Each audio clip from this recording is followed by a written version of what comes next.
कहना मुश्किल है। कभी साथ साथ चलने वाले चाचा भतीजे अलग हो जाते हैं तो कभी भाई भाई का सियासी दुश्मन हो जाता है। महाराष्ट्र में एक और उद्धव ठाकरे और राज ठाकरे के मिलन की अटकलें हैं तो दूसरी ओर शरद पवार और अजीत पवार में सुलह की भी संभावना जताई जा रही है। पवार फैमिली में शरद और अजीत को एक करने की जबरदस्त बैटिंग होने लगी है।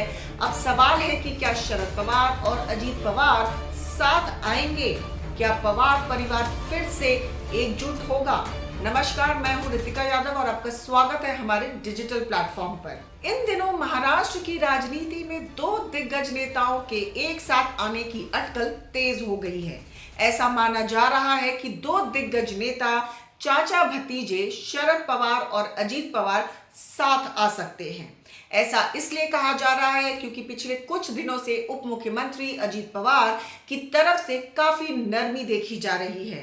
इसके साथ अजीत पवार की मां आशाताई पवार ने भगवान विट्ठलनाथ से प्रार्थना की है कि उनके बेटे और उनके अलग हुए चाचा शरद पवार फिर से एक साथ आ जाएं। शरद पवार की बेटी सुप्रिया सुले ने भी कहा है कि मेरे लिए मेरी फैमिली कभी दूर नहीं गई थी, मेरा परिवार हमेशा एकजुट रहा है। पिछले दिनों ही राज्यसभा सांसद और अजीत पवार गुट के नेता प्रफुल्ल पटेल ने भी कहा था कि अगर परिवार एक साथ आएगा तो हमें बेहद खुशी होगी। मैं शरद पवार को देवता की तरह मानता हूं। दोनों तरफ से कई नेताओं ने संकेत दिए हैं कि 2025 में पवार फैमिली एक बार फिर एकजुट हो सकती है। महाराष्ट्र के उप मुख्यमंत्री अजीत पवार की मां आशा पवार ने नए साल के मौके पर पंढरपुर के विख्यात विट्ठल रुक्मिणी मंदिर में पूजा अर्चना की। पूजा पाठ करते हुए उन्होंने भगवान से अजीत पवार और शरद पवार के एक साथ होने की प्रार्थना की। उन्होंने कहा कि परिवार के सभी विवाद खत्म हो जाएं और अजीत और शरद पवार फिर से एक हो जाएं। मुझे उम्मीद है कि मेरी प्रार्थना भगवान जरूर स्वीकार करेंगे। इसके थोड़ी देर बाद ही एनसीपी के राज्यसभा सांसद प्रफुल्ल पटेल का शरद पवार के प्रति श्रद्धा जताते हुए एक बयान आया। उन्होंने कहा कि शरद पवार हमारे देवता हैं, हम उनके लिए बहुत सम्मान रखते हैं। अगर पवार परिवार एक साथ आता है तो हमें बहुत खुशी होगी।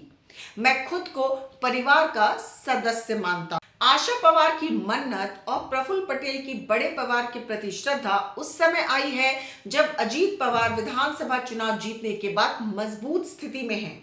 विधानसभा चुनाव में अजीत पवार की एनसीपी को 41 सीटें पर जीत हासिल हुई, जबकि शरद पवार की एनसीपी एसपी सिर्फ 10 पर सिमट गई। चाचा भतीजे के बीच 36 सीटों पर आमने सामने की टक्कर हुई, जिसमें अजीत पवार ने 29 पर जीत हासिल की। अब अजीत फिर से प्रदेश के डिप्टी सीएम हैं। शरद पवार के जन्मदिन पर अजीत सपरिवार चाचा के घर पहुंचे और 45 मिनट तक गुप्त चर्चा की। इसके बाद से ही दोनों के एक होने के कयास लगने शुरू हो गए। अब एनसीपी के नेताओं के बयान के इस चर्चा को हवा मिली है, जिसे माना जा रहा है कि आशा पवार की प्रार्थना महाराष्ट्र की राजनीति में एक नया मोड़ ला सकती है। आपको बता दें कि अजीत पवार ने जुलाई 2023 में एनसीपी में बगावत कर दी थी और वो बीजेपी शिवसेना की सरकार में शामिल हो गए थे। पार्टी को लेकर मामला चुनाव आयोग और सुप्रीम कोर्ट तक पहुंचा। आयोग ने अजीत पवार की एनसीपी को असली माना और सिंबल और नाम दे दिए। यह शरद पवार के लिए बड़ा झटका माना गया। हालांकि एनसीपी की स्थापना शरद पवार ने की थी। फिलहाल महाराष्ट्र की सियासत में पवार फैमिली का दबदबा रहा है। हालांकि जब से एनसीपी में टूट हुई तब से शरद पवार की चमक फीकी ही पड़ी है। अजीत पवार और शरद पवार के बीच सुलह की अपील महाराष्ट्र की सियासत में पवार फैमिली के प्रभाव को दर्शाती है। एक और जहां शरद इंडिया गठबंधन में एक बड़े नेता बने हुए हैं, वहीं अजीत पवार के भाजपा के नेतृत्व वाले एनडीए के साथ गठबंधन ने राज्य के राजनीतिक समीकरणों को बदल कर रख दिया है। अब देखने वाली बात होगी कि क्या शरद पवार और अजीत पवार साथ आते हैं या नहीं।